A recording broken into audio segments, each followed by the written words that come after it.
மதுரை மாவட்டம் மேலூர் அருகே அமைந்துள்ளது சின்ன சுரக்குண்டு கிராமம்.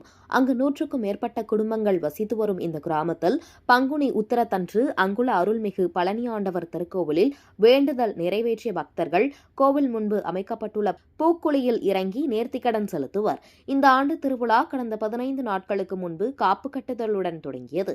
100க்கும் மேற்பட்ட பக்தர்கள் காப்பு கட்டி விரதம் மேற்கொண்டு வந்தனர்.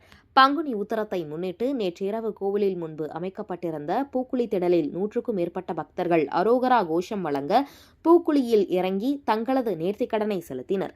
அப்போது கூடியிருந்த ஆயிரக்கணக்கான பொதுமக்கள் பக்தி பரவசத்துடன் சுவாமி தரிசனம் மேற்கொண்டனர். இந்த திருவிழாவை முன்னிட்டு மேலூர் காவல்துறை துணை கண்காணிப்பாளர் சிவகுமார் தலைமையில் போலீசார் பாதுகாப்பு பணியில் ஈடுபடுத்தப்பட்டிருந்தனர்.